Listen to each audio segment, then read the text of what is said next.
오늘 특창하신 분들의 평균 연령이 86.5세. 박수 치셔야 돼요.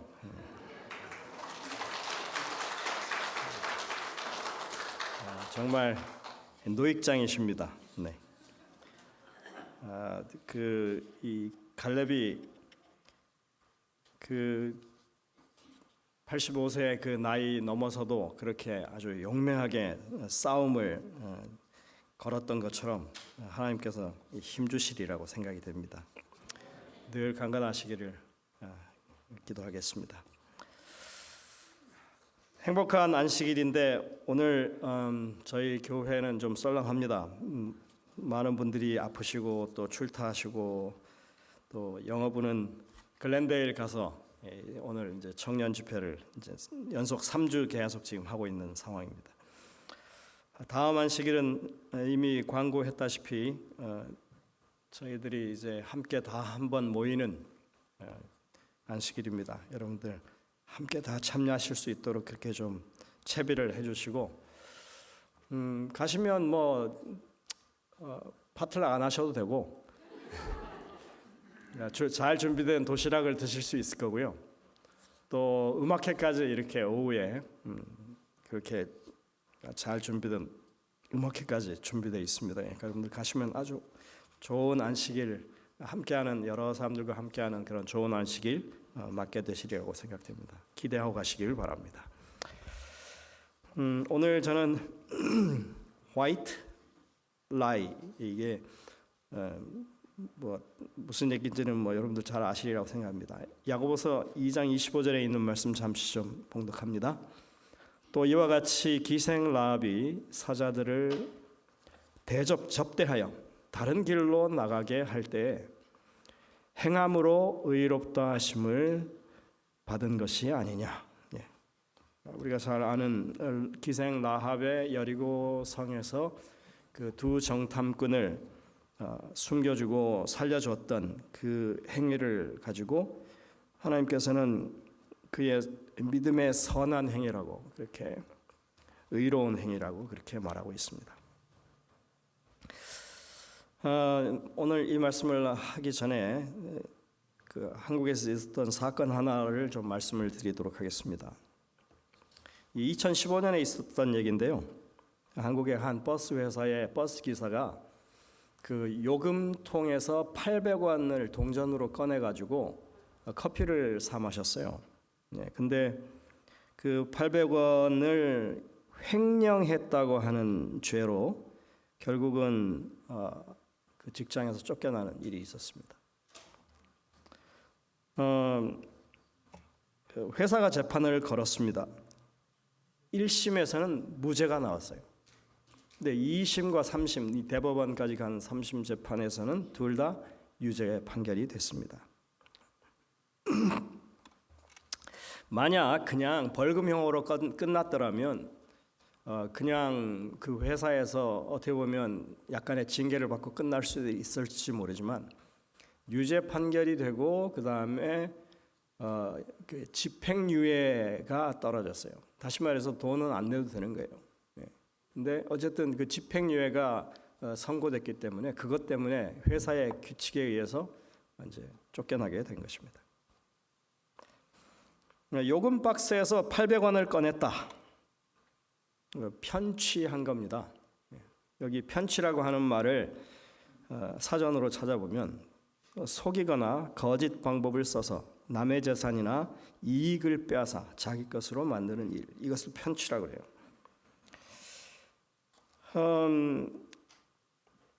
분명히 잘못된 일이죠. 버스 기사는 나중에 이제 자기에 대한 얘기를 할 때 그 800원 꺼내 쓰고 내가 나중에 채워 넣을 생각이었다, 이렇게 변명을 했습니다. 보상의 의지가 있었다고 얘기한 거죠. 여러분들은 800원 때문에 이렇게 사람이 십수년 동안 일하던 직장에서 쫓겨나게 되고 직장을 잃고 어려운 그런 상황에 처하게 된 이걸 어떻게 판단하시겠습니까? 그게 800원 때문에 회사가 그렇게 너무 심하게 한 것이 정당할 것일까? 아니면 돈에 많고 적음을 떠나서 어쨌든 그건 도둑질이고 횡령이니까 마땅히 받아야 할 벌을 받은 것일까요? 이게 한때 한국에서 논란이 되었던 그런 사건입니다. 성경에도 이렇게 남의 것을 도둑질하거나 그 다음에 해를 끼쳤을 때, 재산상의 해를 끼쳤을 때 어떻게 해야 할 것인지에 대한 원칙이 존재합니다. 법이 있습니다. 만약 소나 양을 훔쳤어요. 그런데 그걸 어떻게 처리하느냐에 따라서 달라집니다. 자, 그걸 그냥 잡아먹었어요. 아니면 팔아먹었어요. 어쨌든 먹은 건 먹은 거죠. 잡아먹거나 팔아먹거나. 그랬을 때에는 소에 대해서는 5마리로 배상을 해야 됩니다. 그 다음에 양이라면 그거는 4마리로 배상을 해야 합니다. 이게 뭘 말하느냐면 이렇게 훔친 금액이 크면 그만큼 더 배상을 해야 되는 거예요. 하지만 그 훔친 소나 양이 아직도 살아 있어요. 나한테, 그 도둑한테 살아 있어요. 그러면 2배만 배상하면 됩니다. 그러니까 남의 것으로 갔을 때는 그것을 되찾아오는 것까지 다 감안해가지고 그렇게 배상을 하게 만든 거죠. 이게 전부 다 출애굽기 22장 1절, 3절, 4절에 나오는 그런 법규입니다. 그런데 만약 그것이 훔친 것이 물질이나 돈일 경우에는 어떻게 하느냐면요. 이건 뭐 사라지는 건 아니죠. 그럴 경우에는 그 원금에다가 20%를 얹어서 배상을 하게 되어 있습니다. 그리고 그 사람은 그 당사자, 그 물건을 도둑 맞은 사람에게도 죄를 졌지만 하나님께도 죄를 졌기 때문에 뭐 하라고 되어 있냐면 속건제를 드리라고 그래요. 속건제물을 드리라고. 만약 이 버스 기사의 800원 이 절취 사건을 우리가 생각해 본다면 성경의 원칙대로 하자면 이건 돈이잖아요. 그죠? 그러니까 현금이니까 20%를 얹으면 돼요. 그러면 20%면 160원이잖아요. 그럼 800원에다가 160원, 960원을 얹어서 돌려주고 용서를 구하면 되는 겁니다. 그리고 하나님께 뭐 해야 돼요? 그 속건제물을 드려야 돼요.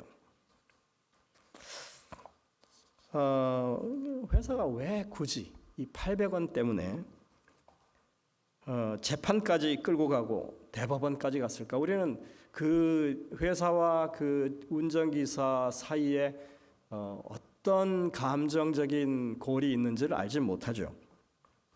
그 과정에 대해서 우리가 속단할 수가 없기 때문에 우리는 함부로 말할 수는 없습니다. 근데 일단 결과적으로 봤을 때 이것이 과연 정당한 조치였을까? 그냥 징계 정도로 그치지는 못했을까 하는 그런 아쉬움이 남는 것은 사실입니다. 그 결과적으로 보자면 결국은 그것을 문제 삼은 것은 처벌하기 위해서 문제를 삼은 거예요. 그 운전기사와 그 다음에 이 회사 간의 어떤 관계를 정상화시키는 것을 목적으로 하는 것이 아니라 그냥 어떻게 해서라도 쫓아내기 위한 그런 절차였다고 이렇게 보여줄 수 있는 것입니다. 우리는 오늘 이 성경에 나오는 이 속임수, 편취죠, 또는 거짓말에 대해서 그 문제를 어떻게 성경이 다루고 있는지를 잠시 좀 생각해 보려고 합니다. 그래서 오늘 제목이 뭐냐면 white lie예요. white lie는 우리가 일반적으로 그냥 하자면 뭐예요? 하얀 거짓말인데 그거는 이제 그냥 직역을 한 거고요. 선의의 거짓말, 뭐 무슨 누구를 해치려고 하는 거짓말이 아니에요. 그냥 어쩔 수 없는 그 상황에서 그렇게 해야만 하기 때문에 하는 거짓말, 뭐 이런 의미가 있습니다. 그리고 뭐 그 사람에게 해를 가하기 위해서 하는 그런 거짓말이 아니라 오히려 이게 뭐 그 사람에게 아무런 어떤 영향을 미치지 않는 그런 거짓말이라고 할 수 있습니다. 이 성경에는 거짓말에 대해서 두 가지 태도를 보여주고 있습니다. 하나는 아주 단호하고 엄중합니다. 그 첫 번째 이 케이스를 우리가 보면 사도행전 5장에 아나니아와 삽비라의 사건을 이야기할 수 있습니다. 그 당시에 초대교회 사람들이 자기의 재산을 팔아서 이렇게 교회를 위해서 또 구제를 위해서 드리고 하는 그런 일들이 있을 때 아나니아와 삽비라가 뭐 했어요? 우리도 밭을 팔아가지고 이거 다 드리겠다고 이렇게 해놓고 밭을 팔고 나니까 아까워요. 예? 그래서 얼마는 숨겨두고 이게 다 밭 판 돈이라고 이렇게 냈는데 결국 그게 하나님을 속인 것이 되어서 성령을 속인 것이 되어서 그들은 죽음을 맞게 되는 그런 이야기가 나오죠. 성경에서는 이렇게 그 거짓말을 하는 그 부분에 대해서 아주 엄중하고 그 무겁게 다루는 모습을 볼 수 있습니다. 분명합니다. 성경은 첫 번째 십계명에서 뭐라고 그래요? 내 이웃에 대하여 거짓 증거하지 말지니라 이렇게 말하고 있죠. 그 다음에 도둑질하지 말라고 그러고 있죠. 그러니까 분명히 그거는 금하는 일입니다. 성경은 아주 단호한 입장을 표현하고 있습니다. 레위기 19장 11절 너희는 도둑질하지 말며 속이지 말며 서로 거짓말하지 말며. 잠언 6장 16절부터 19절에는 하나님께서 미워하시는 건 67가지가 있는데 그 중에 거짓된 혀와 거짓을 말하는 망령된 증인 이것에 대해서 이렇게 이 거짓과 관련된 거짓말하는 것과 관련된 이야기를 두 번이나 하고 있습니다. 잠언 12장 22절에 보면 거짓 입술은 여호와께 미움을 받는다고 분명히 말하고 있습니다. 그리고 시편 5편 6절에 보면 거짓말하는 자들을 멸망시키시리이다. 그러니까 결국 여러분들 이 땅의 남은 자손들 저기 계시록 14장에 나오는 그 남은 자손들의 특징이 뭐예요? 그 입술에 거짓이 없다고, 그 입에 거짓이 없다고 하는 그런 얘기를 쓰잖아요. 그리고 계시록 21장에도 보면 거짓말하는 사람들은 어디에 못 가요? 이 새 예루살렘에 못 들어가요. 거기 살 수가 없어요. 뭐 그런 아주 엄중한 그런 말씀들이 분명히 존재합니다. 근데 성경에서 두 가지 입장이 있는데 하나는 이렇게 아주 엄중하고 단호한 그런 표현을 쓰고 있는 반면에 또 하나는 그냥 거짓말이 아무것도 아닌 것처럼 취급하는 그런 경우들도 있다고 하는 것입니다. 그래서 우리가 이제 이 white lie라고 하는 이 단어를 여기다 지금 쓰는 것입니다. 야고보서 2장 25절 우리가 보는 이 본문 성경절 여기에는 라합이 기생 라합이 그 여리고 성에 군대가 들어와서 이제 이 두 정탐꾼을 추적할 때 했던 이야기 가운데 분명히 거짓말을 한 게 사실입니다. 그렇죠? 거짓말 안 했다고 말할 수가 없어요. 지금 분명히 어디에 숨겨놓고 지붕 위에다 숨겨놓고 그 사람들 우리가 봤습니다. 근데 해지기 전에 문 닫기 전에 벌써 떠났습니다. 근데 어디로 갔는지는 우리가 모르겠습니다. 지금 당장 어디 있어요? 지금 그 현재 그 위에 지붕에 있어요. 자기가 숨겼어요.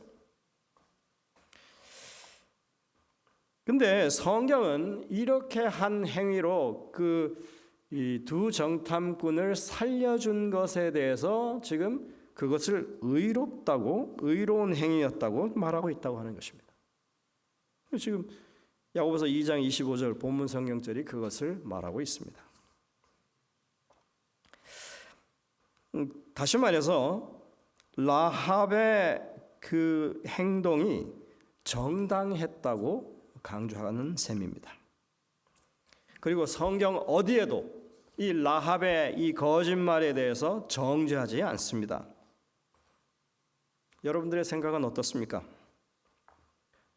그럼에도 불구하고 라합을 정죄하시겠습니까? 거짓말인데 왜 그거를 용납하냐고.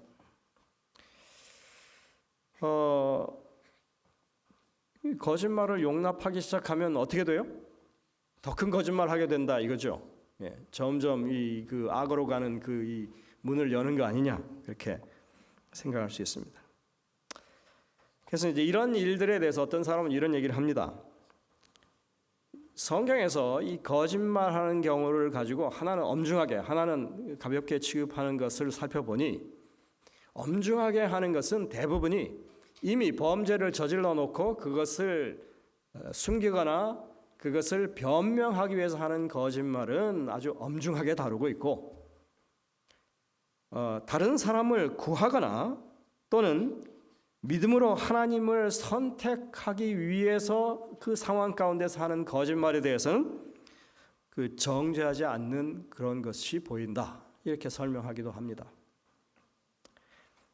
라합이 했던 말은 분명히 그냥 상황만 놓고 보면 지금 위에 자신이 숨겨놓고 그리고 자기가 하는 말은 뭐예요? 떠났습니다. 어디로 갔는지 모르겠습니다 했으니까 거짓말이죠.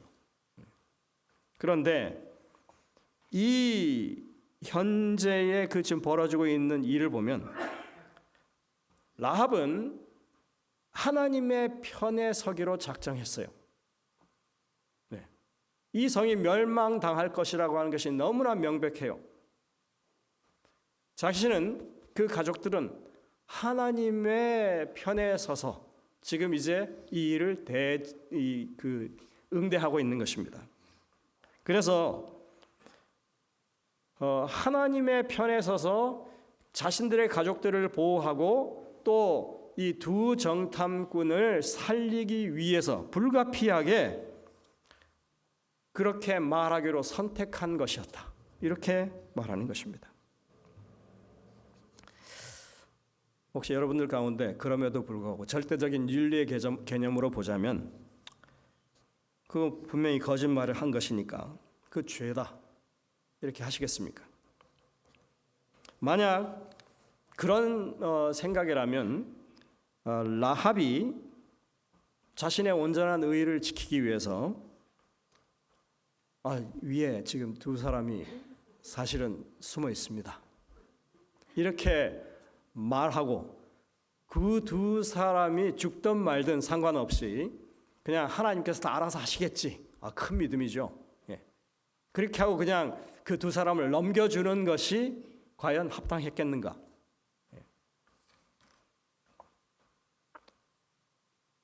오히려 라합이 그 순간에 내가 이제 하나님을 대적하는 이 여리고 성의 이 반대 세력에 이게 하나님을 대적하는 그 편에 설 것인가? 아니면 하나님의 편에 서서 자신의 가족뿐만 아니라 이 두 정탐꾼을 살리는 그런 이 선택을 할 것인가? 그 기로에 서서 하나님의 편에 서기로 그렇게 결심했던 그 상황이라고 보는 것이 어떻게 했느냐 하는 것입니다. 물론 여기에 대해서는 계속 끊임없이 사람들 사이에 그래도 거짓말은 거짓말인데 그걸 왜 그렇게 용납해? 할 수 있겠지만 그러나 그 상황 가운데 여러분들이 서 계시다면 과연 어떤 선택을 하시겠습니까? 하는 것입니다. 성경은 분명히 이 야고보서 2장 25절을 통해서 후자의 의미로 그것을 우리에게 설명하고 있습니다. 라합의 행위는 의롭다라고 평가한 것입니다.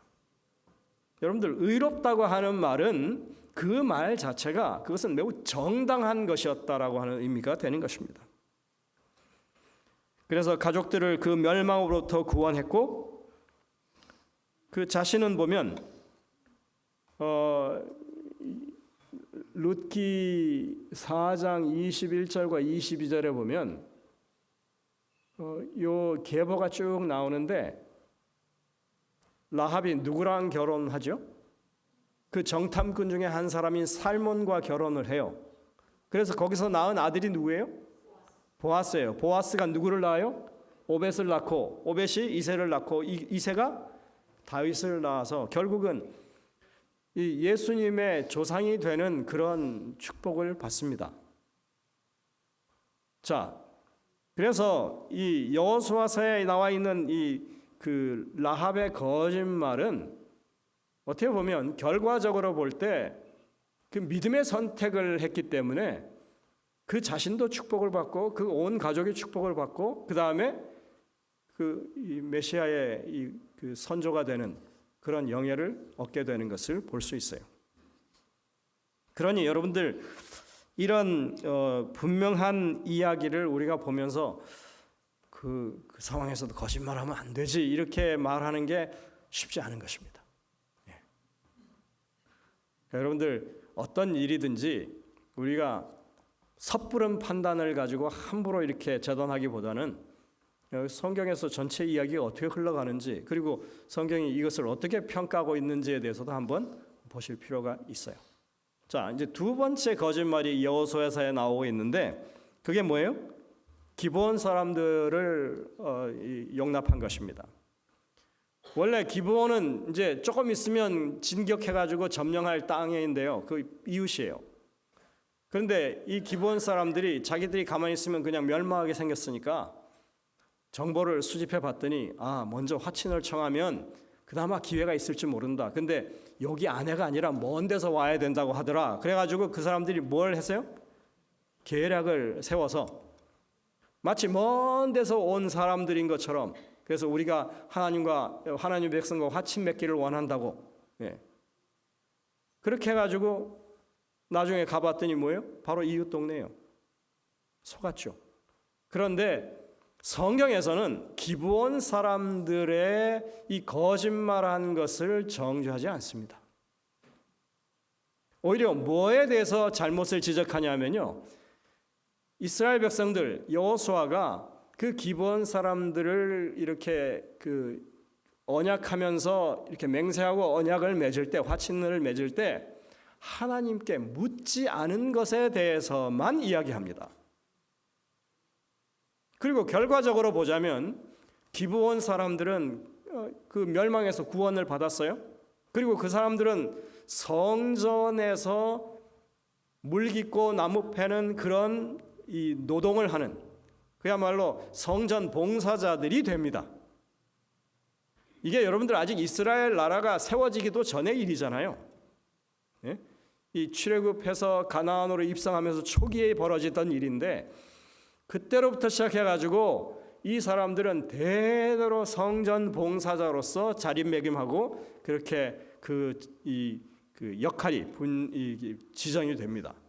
근데 이게 어디서까지 나오느냐 하면요, 이제 이스라엘 백성들이 그렇게 나라로서 이렇게 지내고 그 다음에 두 나라로 나눠졌다가 그 다음에 나라가 둘 다 망하고 70년 동안 바벨론에 포로 생활을 하고 돌아올 때 1차 귀환이 아닌 2차 귀환 때 누구의 영도하에?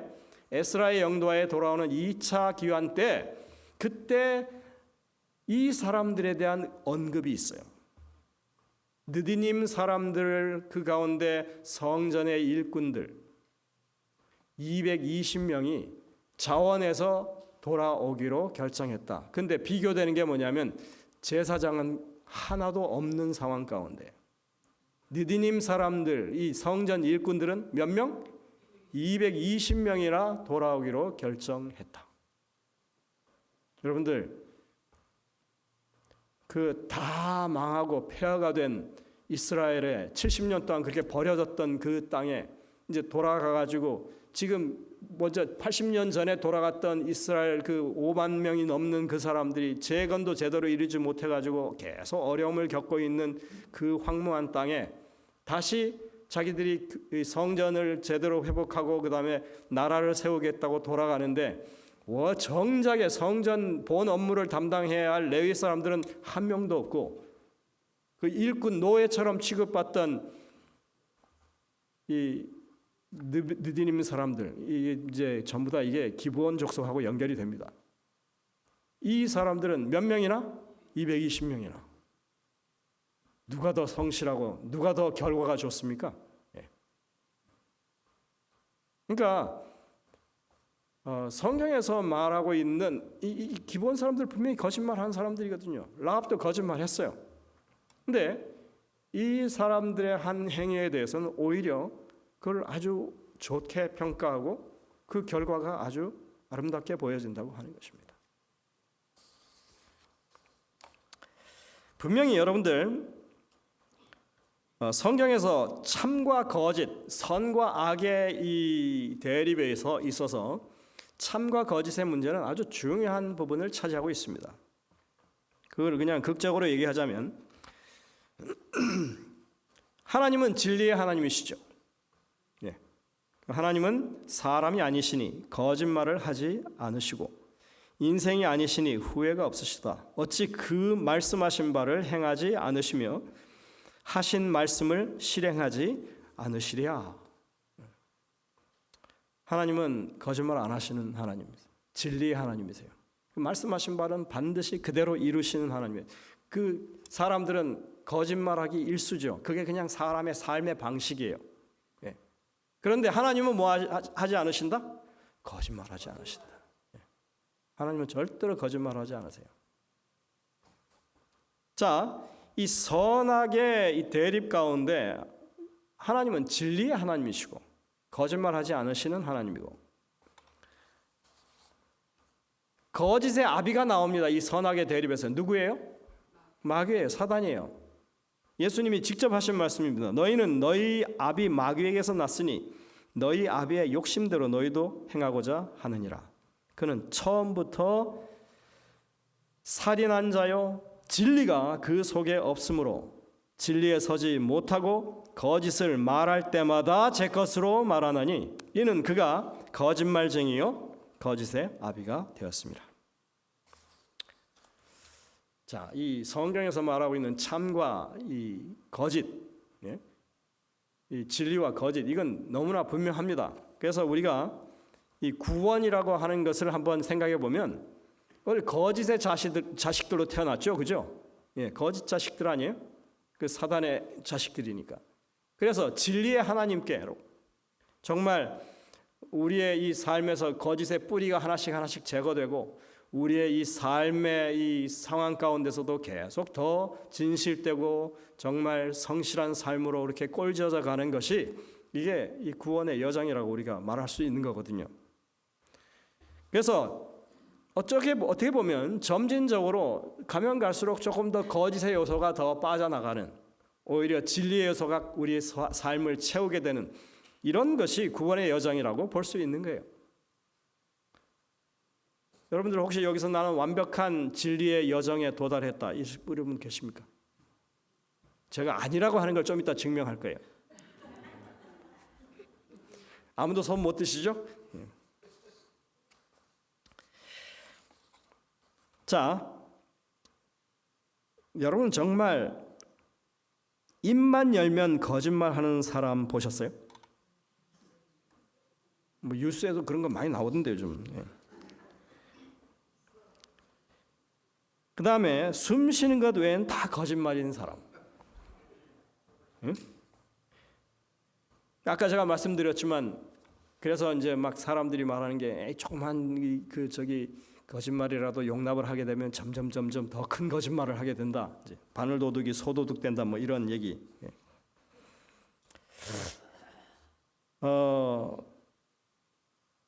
여기 털어서 먼지 안 날 사람이 있을까요? 다 털어 먼지 나죠. 예. 저도 오늘 아침에 뭐 짐 좀 옮긴다고 막 여기저기 이렇게 했더니 양복이 허옇게 이렇게 뭐 묻어가지고 한참을 이제 뭘 닦아내고 이렇게 말려서 지금 입었습니다만은 이게 하나님 하나라도 하나님께서 이 털어서 먼지가 나오면 구원을 취소해 버리실까요? 우리가 한번 좀 생각해 볼 필요가 있습니다. 성경에 제가 이제 요즘 그 민들레들에서 성경 강의할 때 요거 한번 썼습니다만 성전에 물두멍이 있어요. 거기는 번제단에서 이제 성전 안으로 들어가는 그 중간 남쪽으로 치우친 부분에 이 물두멍이 있는데 제사장들이 맨날 양 잡고 하다 보면 손에 막 피가 묻을 거 아니에요. 성전 마당이 뭐예요? 다 흙바닥이니까 뭐 샌들을 신었다 그래도 온통 흙먼지가 가득할 거 아니에요. 그러면 그 이제 양을 잡는 제사 의식을 치르고 그다음에 번제단에 이런 관련된 그 사역을 하면서 반드시 뭐예요? 손을 깨끗하게 씻고 발을 씻는 일을 해야 합니다. 뿐만 아니라 이제 그 성소 봉사를 위해서 성전 안으로 들어갈 때 샌들을 벗고 맨발로 들어가요. 근데 맨발로 들어가는데 그 성소 안의 바닥이 여러분들 뭐 은바닥일까요? 금바닥일까요? 흙바닥이에요. 네. 그러면 잘 씻었는데 들어가기 전에 잘 씻었는데 거기서 봉사하다가 나오면 또 발이 어떻게 되어 있어요? 예, 더러워져 있겠죠. 그리고 들어가 가지고 분향단에 재를 끌어 담아야 됩니다. 손에 묻을까요, 안 묻을까요? 그다음에 그 이 일곱 촛대 등불 이렇게 찌꺼기, 기름 찌꺼기 다 닦아내고 새 심지 끼우고 이 헌심지 빼고 이렇게 해 가지고 그 해야 되는데 기름때 묻고 다 재가 묻는 그런 일이 발생하죠. 그러면 그 성소 봉사를 마치고 나와서도 발을 씻어야 하고 손을 씻어야만 하는 것입니다. 성소 봉사한다고 그냥 항상 깨끗한 게 아니에요. 피가 묻죠, 먼지 묻죠. 그 다음에 흙먼지에다가 이 기름때까지 다 묻는 이런 일들이 계속 매일매일 반복되는 것입니다. 계속 씻으라고요. 여러분들 우리가 이 땅에 살아가는 동안에 털어 먼지 안 나는 그 정도가 아니고 그냥 살다 보면 다 묻게 돼 있어요. 아무리 거룩한 일을 한다고 하더라도 이 사람의 생각 가운데 아직도 거짓의 때가 빠지지 않아서 여전히 우리들 생각이 그렇게 잘못될 수 있는 것입니다. 그때마다 뭐 하라고요? 씻으라고요. 그래서 물두멍은 그 사이즈의 규격에 제한이 없어요. 얼마나 컸는지, 얼마나 써야 되는지 이 금속을 전혀 거기에 대한 제한이 없습니다. 아예 규격을 정하지 않았어요. 그건 뭘 말하느냐면 우리가 하나님을 믿고 살아가는 동안 내내 우리는 늘 이 죄악의 삶의 이 와중에 살기 때문에 씻어야 될 상황이 계속 이렇게 반복된다고 하는 것을 말해주는 것입니다. 근데 그 씻음이 한정이 없어요. 내가 혹시 그렇게 되면 다시 하나님께 그 정결하게 해달라고 하는 그런 요청을 할 수 있는 그런 은혜를 우리에게 베풀어 주셨다고 하는 것입니다.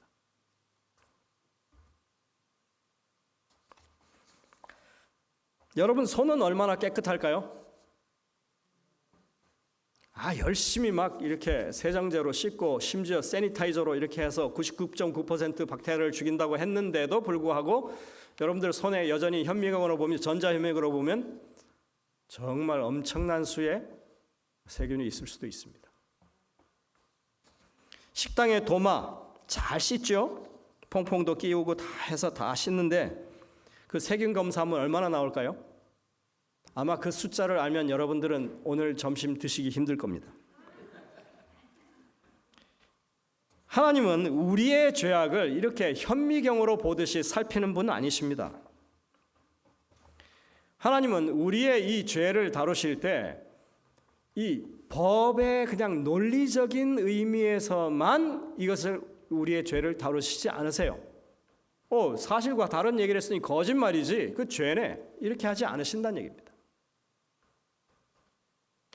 모든 그런 것들을 다 논리로 따져가지고 거짓말을 판단한다면 여러분들은 누구를 보고 아유 참 이쁘네요 이 말 하면 안 됩니다. 예? 사람은 어딘가 보면 비대칭이에요. 이 한쪽이 더 눈이 클 수도 있고 그다음에 이쪽 얼굴 면적이 더 넓을 수도 있고 다 그래요. 근데 누가 보기에는 이뻐 보이는데 누가 보기에는 안 이쁜 거예요. 그럼 어디를 기준으로 사실 판단을 해야 됩니까? 예? 저는요 얼마 전에 태어난 제 손녀를 보고 세상에서 제일 이쁘다고 그러거든요. 그럼 이거 거짓말이 될 수도 있는 거예요. 제가 저희 딸한테 늘 그랬는데 이제는 손녀 보고 그러거든요. 그럼 저도 거짓말을 하는 겁니다. 누가 볼 때는 안 이쁠 수 있거든요. 아유, 뭐 저렇게 코가 저렇게 생겼어, 이렇게 얘기할 수 있단 말이에요. 음식을 먹고 대단히 맛있다고, 세상에 이런 거 처음 먹어본다고, 다 거짓말입니다.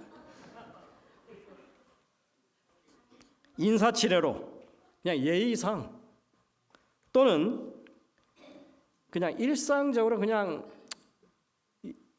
칭찬하는 거, 예. 또는 과장해서 말하는 것들도 있죠, 여러분들. 왜 이건 요만큼만 얘기하면 되는데 아유 아주 막 부풀려서 얘기해 주는 이런 거. 사실과 다른 얘기들이잖아요. 근데 여러분들 만약 세상을 그렇게만 살아간다 그러면 이 세상이 얼마나 딱딱하고 재미없는 세상이 될까요? 예? 얼마나 몸이 건조한 정말 깡마른 그런 세상이 될까요? 성경에 보면 믿음의 조상들도 거짓말한 게 눈에 탁탁탁 들어옵니다. 제가 한번 나열을 해볼 테니 들어보십시오. 베드로가 예수님을 부인했죠. 너 갈릴리 사람이네 그랬더니 나는 모른다고, 그 사람하고 아무 관계도 없다고. 거짓말 했습니까, 안 했습니까? 했어요. 뭐 때문에? 두려워서, 아니면 그가 연약해서.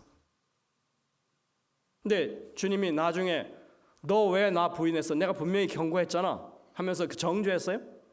뭐라고 그러셨어요? 내가 나를 사랑하느냐고 물으셨어요. 정죄하지 않았어요. 오히려 뭐 했어요? 용기 주고 격려해서 다시 주님과 베드로의 관계가 정상화되는 것을 볼 수 있습니다. 그 다음에 우리가 지난 기회도 배웠지만 이 히브리 산파, 애굽의 그 유대인들 아이들 죽이라고 했을 때 산파 둘 시프라와 부하가 뭐 했어요? 왕의 명령이 분명히 그 아이들을 하수에 던지라고 그랬는데도 불구하고 뭐 했습니까? 살렸어요. 애들을 살렸어요. 왜요? 생명을 중시했기 때문에. 하나님을 두려워하고.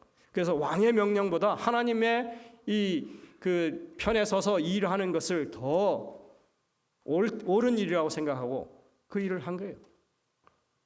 왕의 입장에서 볼 때는 분명히 거짓말입니다. 그 다음에 사무엘도 거짓말했더라고요. 하나님께서 이 다윗을 이제 그 기름 붓기 위해서 보낼 때 뭐예요? 그쪽으로 갈 때 주변 사람들이 물어요. 왜 이 동네에 왜 오세요? 그랬더니 내가 하나님께 제사할 일이 있어서 간다고. 근데 실제로는 뭐 때문에 가는 거예요? 그 이세의 아들 가운데 한 명을 하나님께서 왕으로 세우신다고 하는 그 계시를 받고 거기에 이제 기름 붓기 위해서 가는 거예요. 근데 뭐라고 그랬어요? 내가 하나님께 제사 드리기 위해서 여기 왔다. 근데 솔직한 얘기로 제사도 드렸으니까 거짓말은 엄밀하게 아닌데 원래 중요한 목적을 뭐 한 거예요? 말하지 않는 거예요. 그러니까 그 사람 반대편 입장에서 보자면 이 사무엘이 거짓말한 게 되는 것입니다. 불필요한 오해를 불식시키기 위해서 그렇게 말을 합니다. 그다음에 다윗이 거짓말을 했어요. 언제죠? 사울 왕으로부터 막 쫓기게 될 때 군사들이 막 이제 쫓아오는 그런 상황에서 이 자기 수하들을 데리고 노비라고 하는 그 동네로 갔을 때 그 아히멜렉이라고 하는 제사장이 그 성소에 있었는데 그때 진설병에 있는 그 사용했던 그 떡덩이를 이 사람들이 너무 배고프니까 기력이 다 떨어져서 그걸 좀 이렇게 얻어 먹어야겠는데 다윗이 뭐라고 그러냐면 지금 내가 왕의 아주 긴급한 명령을 받고 움직이고 있는 중인데 너무 긴박해서 이 식량을 챙기지 못했으니 이걸 좀 먹을 수 있겠느냐 그랬어요. 그랬더니 아히멜렉은 당연히 이 국가의 아주 기밀 업무를 지금 수행한다는데 도와주는 게 마땅하죠. 그래서 그걸 내줬어요. 거짓말했어요. 분명히. 근데 다윗이 거짓말한 것은 왜 했을까요? 그 아히멜렉과 그곳에 있는 제사장들에게 그 죄가 전가되는 것을 막기 위한 배려로. 왜냐하면 이렇게 이 역적인 무리를 그냥 의도적으로 도와주는 그런 상황을 만들지 않기 위해서. 근데 여러분들 결국 사울이 와서 그 노베에 있는 제사장 85명을 다 죽입니다.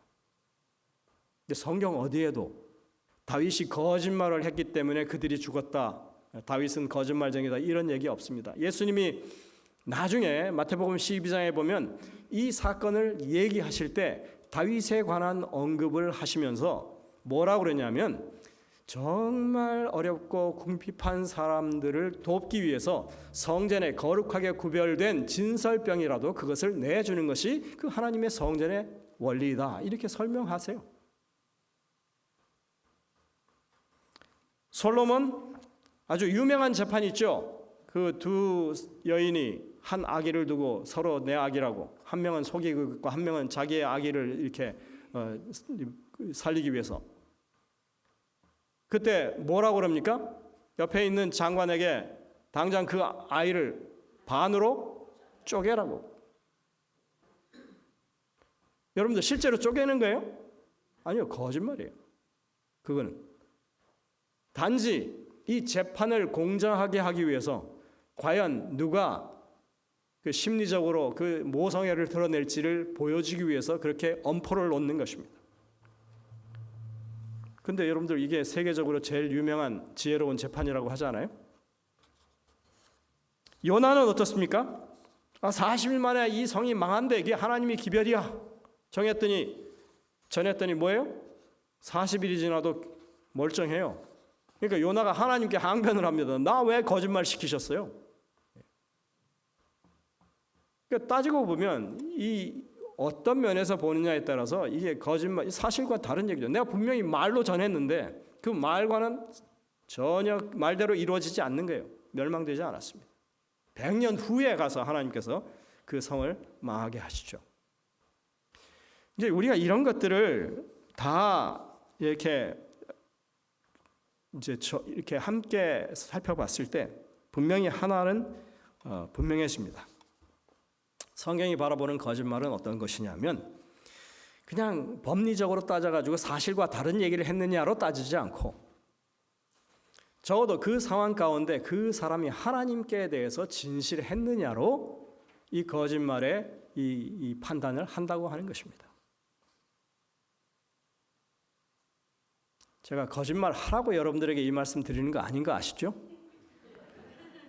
제발 어디 가서 김유상 목사가 저기 화이트 라인은 괜찮다고 그러더라 이렇게 얘기하시면 안 되고 정말 하나님 앞에 진실하게 하십시오.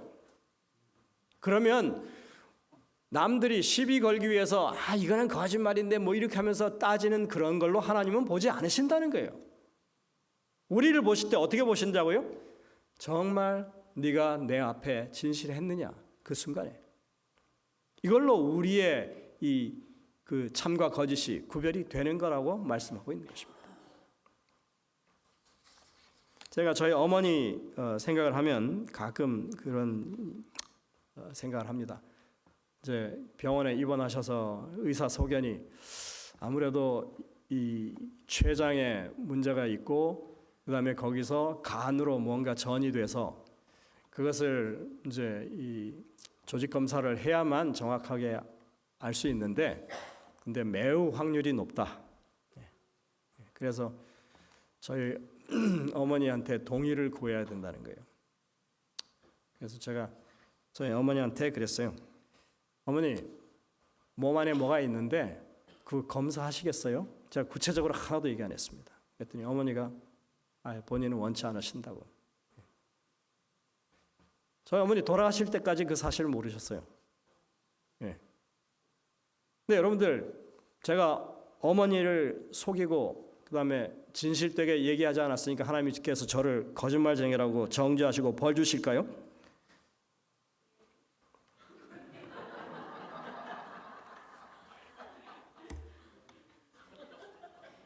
어떤 때는 그 현장에서 정말 어머니의 마음 가운데 무엇이 더 도움이 될 것인지를 판단해야만 하는, 지혜로운 판단을 해야만 하는 그런 순간이 있을 수도 있는 것입니다.